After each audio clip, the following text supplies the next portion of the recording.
the flying prince who saved the lonely princess. Oh, this queen of full like full.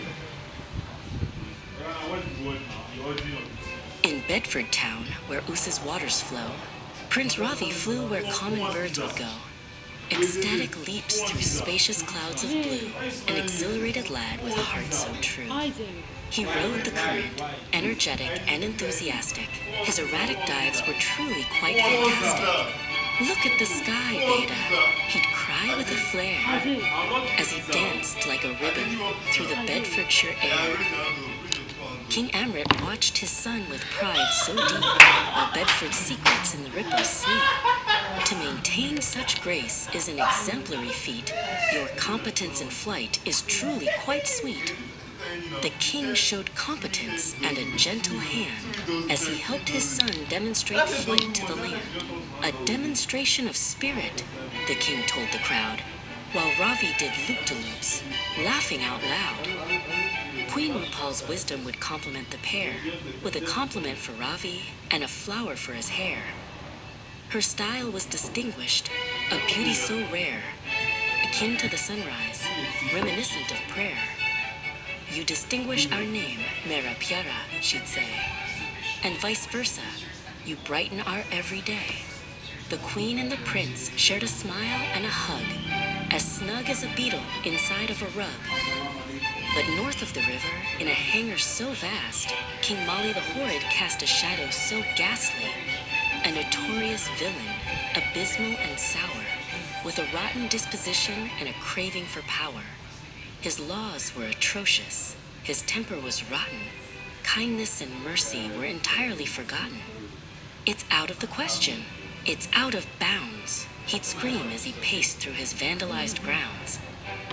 Locked in a tower, Princess Purita would pine, inconsolable girl, though the sun used to shine. King Mali would alienate her from the world until she was distraught, like a leaf that had curled. Crestfallen and dismayed, she'd reduce to tears, an alien to joy throughout all of her years. "Oh, Shanti," she whispered, "where's it gone?" As the dismay of her loneliness lingered till dawn. King Mali would scold her for infantile whims. His snobbish critiques were like sharp-edged hymns. This juvenile weeping, this dismal display, the monotony of your sadness must go away. The tedious, monotonous life that she led was marred by the atrocious things that he said. He was incensed by her tears. He was livid and cold. "Obey me," he'd bellow. "Do as you're told." One day, Prince Ravi, overlooked by the guard, flew over the wall and into the yard. He confronted the sight of the princess so high, as opposed to the girls he had seen in the sky. Her beauty was marred by the bars on the frame. "I'll oppose this," he whispered, and called out her name. He flew like a falcon, determined and fast, to end the atrocity that had lingered and last. King Mali looked up, infuriated and incensed. His ire and his fury were highly condensed. "Who is this alien? This pest in the air? How dare you confront me? How do you dare?" He was livid, he was irate, a furious king, incensed by the prince and his fluttering wing. "You'll regret this," he roared, with a face turning red. "I'll have you expelled, or I'll have your young head." "Are you for real?" Ravi cried with a shout. "It's time that this horrendous secret got out. To put it mildly, you're rotten and mean. The direst old ruler that I've ever seen. Stuff and nonsense." Mali gave an earful of hate. "Think again, little prince. You have sealed your own fate. To say the least, you are notorious and bold. But my sanctions are heavy, and my dungeons are cold." The circumstance was dreadful. The peril was real. Princess Purita felt a horrendous seal. "Unfortunately, prince, my father is dire. His inconsistent temper is like a forest fire." The variable weather began to deteriorate. The sky turned to gray, a consistent state. The pathetic fallacy of the rain falling down reflected the dismal mood of the town. "You are banned. You are barred," King Mali did cry. "I prohibit you, boy, from the Bedfordshire sky. I forbid you to fly. I'll disqualify your wings. I sanction the wind and the songs the bird sings. The prince was disqualified by a royal decree. No more automatic flying for free. But Ravi just laughed, for his heart was too light to be thwarted by laws in the middle of flight. Back to the drawing board, Ravi then mused, as the cacophonous thunder left him slightly confused. He'd reassess his plan, he'd recap the route. I'll assess every window and every stone spout. He'd reconsider the itinerary of his flight to eliminate danger and stay out of sight. I'll reiterate my koshish, he whispered with grit. I won't hesitate for a single small bit. The peril was high, and the stakes were much direr. But Ravi's brave spirit was a constant inspirer. On the brink of disaster, the verge of a fall, he flew through the stench of the king's castle wall. His flight was erratic as the winds blew so strong. He was in jeopardy now, where he didn't belong. Oh, Shukriya sky, for the cover of night, he whispered, while jeopardizing his safety for right. He reached the high window and knocked on the glass. Princess, come quickly! This monotony shall pass. But she was hesitant, resistant to fly. I'm prone to falling, was her reluctant cry. Don't hesitate. Ravi was insistent and kind. Leave this abysmal old tower behind. The irresistible call of the world is right here. I'll intervene now, and I'll conquer your fear.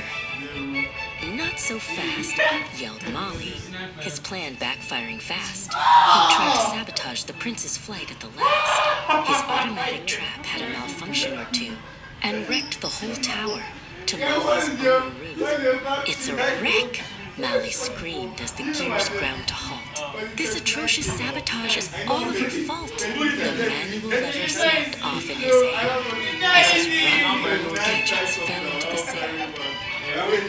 Prince Ravi was elated, his heart full of glee, as he lifted the princess and set her quite free.